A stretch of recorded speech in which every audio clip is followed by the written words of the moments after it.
रात के अंधेरे में जब पूरा कश्मीर सो रहा था, तब कहीं पहाड़ों की गहराइयों में कुछ साए हिल रहे थे।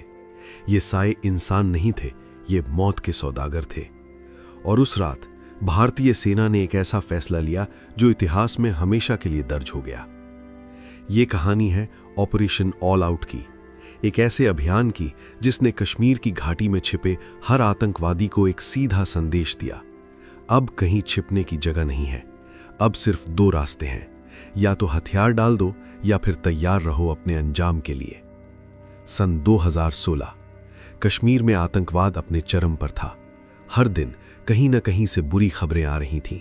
माताओं की आंखों में आंसू थे, बच्चों के चेहरों पर खौफ था और युवाओं के दिलों में गुस्सा था। 8 जुलाई 2016 हिजबुल मुजाहिदीन का commander Burhan Wani. Social media पर वो एक स्टार बन चुका था, लेकिन सच्चाई ये थी कि वो एक आतंकवादी था। उस दिन अनंतनाग में एनकाउंटर हुआ, गोलियां चलीं और जब धुआं छटा तो बुरहान वानी का शरीर जमीन पर पड़ा था। लेकिन ये तो सिर्फ शुरुआत थी। बुरहान की मौत के बाद पूरी घाटी में आग लग गई। लगभग 96 दिनों तक कश्मीर एक खुली जंग का मैदान बन गया। 85 से ज्यादा लोग मारे गए। घाटी पूरी तरह से अस्थिर हो गई थी। और फिर 18 सितंबर 2016 उरी, सुबह के 5:30 बजे जम्मू कश्मीर के उरी सेक्टर में भारतीय सेना का एक बेस कैंप। जवान सो रहे थे, सब कुछ सामान्य था। अचानक अंधेरे में से 4 साए प्रकट हुए, चेहरों पर मास्क, हाथों में हथियार। ये आतंकवादी पाकिस्तान से नियंत्रण रेखा पार करके आए थे। उन्होंने जवानों की बैरकों पर ग्रेनेड फेंके, आग की लपटें उठीं और जब सब कुछ खत्म हुआ तो 19 भारतीय जवान शहीद हो चुके थे। उनमें से कई अपनी नींद में ही शहीद हो गए। पूरे देश में शोक की लहर दौड़ गई, लेकिन शोक के साथ साथ एक और भावना भी थी, गुस्सा। तीव्र, जलता हुआ, प्रतिशोध मांगता हुआ गुस्सा। सबका एक ही सवाल था, अब क्या होगा? लेकिन इस बार कुछ अलग होने वाला था। 28-29 सितंबर की रात भारतीय सेना ने सर्जिकल स्ट्राइक की। यह पहली बार था जब इसे पूरी दुनिया के सामने स्वीकार किया गया। संदेश साफ था, आतंकवाद को भारत अब बर्दाश्त नहीं करेगा। लेकिन असली खेल तो अभी शुरू होना बाकी था। नवंबर 2016 दिल्ली में एक गुप्त बैठक हुई। गृह मंत्री राजनाथ सिंह, सेना के शीर्ष अधिकारी, खुफिया एजेंसियों के प्रमुख। बैठक का एजेंडा सिर्फ एक था, कश्मीर से आतंकवाद को जड़ से खत्म करना। और फिर एक योजना बनाई गई। इसका नाम रखा गया ऑपरेशन ऑल आउट। उद्देश्य सीधा था, कश्मीर में मौजूद हर एक आतंकवादी को या तो पकड़ लेना या मार देना। कोई समझौता नहीं, कोई बातचीत नहीं, कोई रहम नहीं। कश्मीर में उस वक्त 300 से ज्यादा सक्रिय आतंकवादी थे। वो जंगलों में छिपे थे, गांवों में शरण लिए थे, पहाड़ों की गुफाओं में छुपे थे। लेकिन भारतीय सुरक्षा बलों ने तय कर लिया था, इस बार हार नहीं मानेंगे। ऑपरेशन ऑल आउट की शुरुआत हुई छोटे छोटे कदमों से। सबसे पहले खुफिया जानकारी जुटाने का काम शुरू हुआ। हर गांव में इन्फॉर्मर तैनात किए गए। धीरे धीरे माहौल बदलने लगा। लोगों ने देखा कि सुरक्षा बल गंभीर है और परिणाम आ रहे हैं। जनवरी 2017 ऑपरेशन की पहली बड़ी सफलता। शोपिया में 3 आतंकवादी मारे गए। फरवरी में 2, मार्च में 5, अप्रैल में 6, मई में 7। आंकड़े बढ़ते जा रहे थे। लेकिन हर जीत की एक कीमत भी होती है। 1 अप्रैल 2017 बांडीपोरा में 2 जवान शहीद हो गए। दोनों की उम्र 25 साल से कम थी। दोनों की शादी हाल ही में हुई थी। जून में कुपवाड़ा में 3 और जवान शहीद। हर शहादत के साथ सवाल उठते थे, क्या ये कीमत सही है? लेकिन सच्चाई ये थी, अगर आज आतंकवादियों को नहीं रोका गया तो कल वो और मजबूत हो जाएंगे। और फिर कितने निर्दोष मारे जाएंगे। जुलाई 2017 ऑपरेशन ऑल आउट को 8 महीने हो गए थे। 70 से ज्यादा आतंकवादी मारे जा चुके थे। आतंकी संगठनों का नेटवर्क टूट रहा था। लेकिन आतंकवादी भी चुप नहीं बैठे थे। 10 जुलाई 2017 बुरहान वानी की पहली पुण्यतिथि। अनंतनाग में एक भयानक घटना घटी। अमरनाथ यात्रियों की एक बस पर हमला। 7 निर्दोष यात्री मारे गए। उनमें एक 14 साल की बच्ची भी थी। लेकिन सुरक्षा बलों ने ऑपरेशन की रफ्तार और बढ़ा दी। अगले ही हफ्ते सभी 3 हमलावर आतंकवादी मार गिराए गए और ये सिलसिला जारी रहा। अगस्त में 10 आतंकवादी ढेर, सितंबर में 12, अक्टूबर में 15। सिर्फ इनकाउंटर से ही काम नहीं चल रहा था।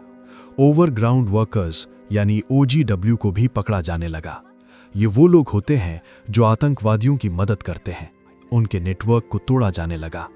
नवंबर 2017 ऑपरेशन ऑल आउट को 1 साल पूरा हुआ। 120 से ज्यादा आतंकवादी मारे जा चुके थे। 50 से ज्यादा OGW गिरफ्तार हुए थे। नई भर्ती में भारी गिरावट आई थी, लेकिन करीब 20 जवान भी शहीद हो चुके थे। 2018 आया। जनवरी में लश्कर तैयबा का टॉप कमांडर अबू दुजाना मारा गया। फरवरी में हिजबुल का कमांडर मुसैब बरगादी ढेर हुआ। और फिर आया जून, वो महीना जिसने पूरी तस्वीर बदल दी। 14 जून 2018 पुलवामा में एक एनकाउंटर के दौरान राइफलमैन औरंगजेब का अपहरण हुआ। अगले दिन उनका शव मिला। औरंगजेब सिर्फ 22 साल के थे। उनके पिता एक किसान थे। उनकी शादी कुछ महीनों में होने वाली थी। औरंगजेब की शहादत ने पूरे देश को झकझोर दिया, लेकिन सुरक्षा बलों ने हार नहीं मानी। अगले ही हफ्ते 4 आतंकवादी मार गिराए गए। उनमें वो आतंकवादी भी शामिल था जिसने औरंगजेब के अपहरण में भूमिका निभाई थी। अब एक बदलाव नजर आ रहा था। स्थानीय लोगों की भागीदारी कम हो रही थी। और सबसे बड़ा बदलाव, अब कई आतंकवादी खुद आत्मसमर्पण करने लगे थे। अक्टूबर 2018 हिजबुल का एक युवा आतंकवादी मजीद खान पुलिस स्टेशन पहुंचा। उसने आत्मसमर्पण कर दिया। उसके हाथ में AK-47 थी और आंखों में आंसू। उसने कहा, मैंने सिर्फ खून देखा, मौत देखी।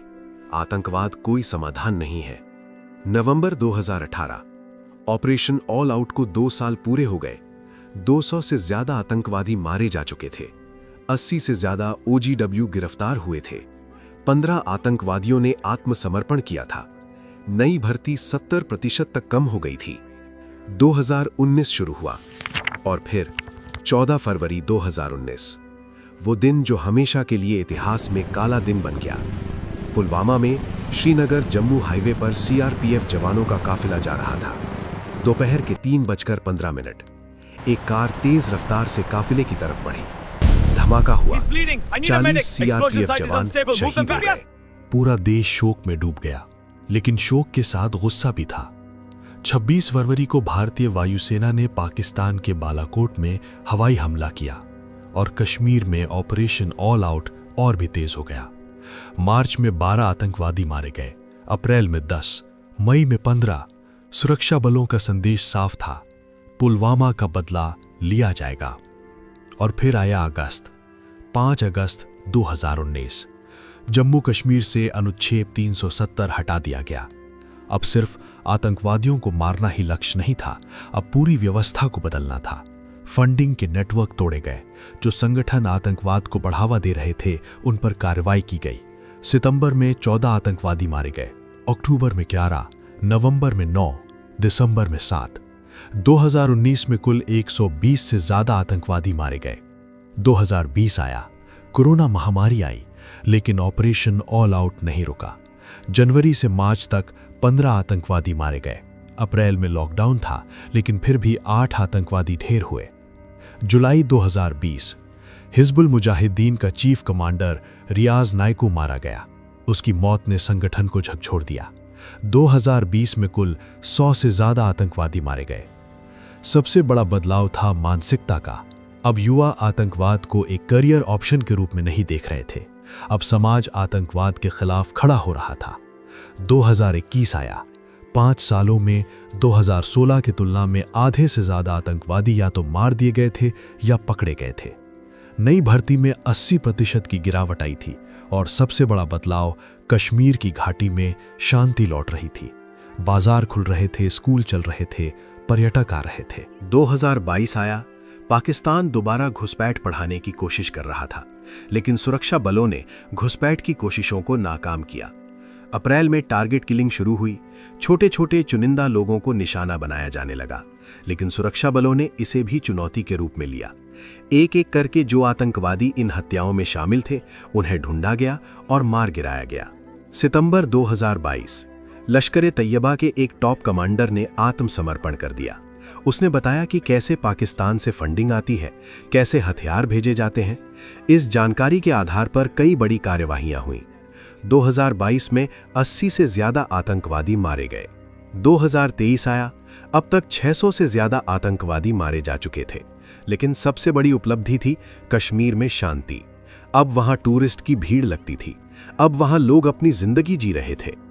2016 में जहां आतंकवाद नियम था और शांति अपवाद, अब स्थिति बिल्कुल उल्टी थी। और अब हम आते हैं 2024 में।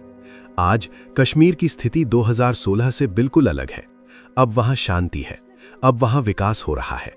क्या आतंकवाद पूरी तरह खत्म हो गया है? नहीं, लेकिन अब ये घटनाएं अपवाद है, नियम नहीं। क्या ऑपरेशन ऑल आउट सफल रहा? इसका जवाब है हाँ। इसने आतंकवाद को उसकी जड़ों से हिला दिया, इसने कश्मीर में शांति बहाल की। लेकिन इस सफलता की कीमत भी चुकानी पड़ी। ऑपरेशन ऑल आउट के दौरान 100 से ज्यादा सुरक्षाकर्मी शहीद हुए, 100 परिवार बर्बाद हुए। हर शहीद की एक कहानी है। एक बूढ़ी माँ है जो अब भी अपने बेटे का इंतजार करती है। एक विधवा है जो अकेले अपने बच्चों को पाल रही है।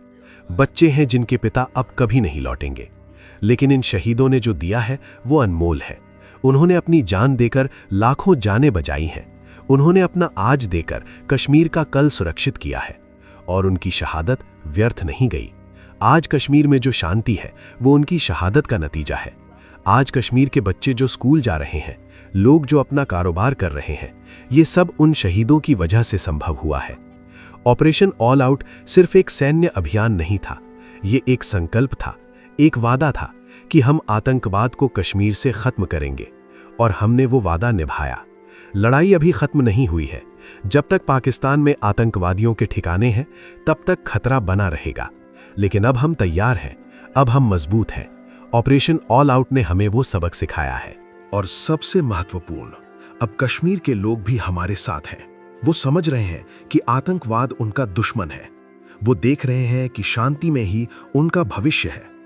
ये बदलाव रातों रात नहीं आया, इसमें 7-8 साल लगे, हजारों एनकाउंटर हुए, सैकड़ों शहादतें हुई, लेकिन आखिरकार ये बदलाव आया। आज जब आप कश्मीर जाते हैं तो आपको वहां सेब के बगीचे दिखते हैं, न कि बंदूकें। आपको वहां बच्चों की हंसी सुनाई देती है, न कि गोलियों की आवाज। आपको वहां खुशियां दिखती हैं, न कि आंसू। और ये सब ऑपरेशन ऑल आउट की देन है। तो अगली बार जब आप कश्मीर के बारे में सुने, जब आप उसकी खूबसूरती के बारे में पढ़ें, तो एक पल के लिए रुकें और उन सभी लोगों को याद करें जिन्होंने ये शांति संभव बनाई। याद करें उन जवानों को जो आज हमारे बीच नहीं हैं। याद करें उन परिवारों को जिन्होंने अपना सब कुछ खो दिया। याद करें उन माताओं को जो अब भी अपने बेटों का इंतजार करती हैं। और याद रखें, शांति मुफ्त में नहीं मिलती, इसकी कीमत चुकानी पड़ती है। और कश्मीर में जो शांति है उसकी कीमत चुकाई है हमारे बहादुर जवानों ने, अपने खून से, अपनी जान से। ऑपरेशन ऑल आउट ये सिर्फ एक नाम नहीं है, ये एक इतिहास है।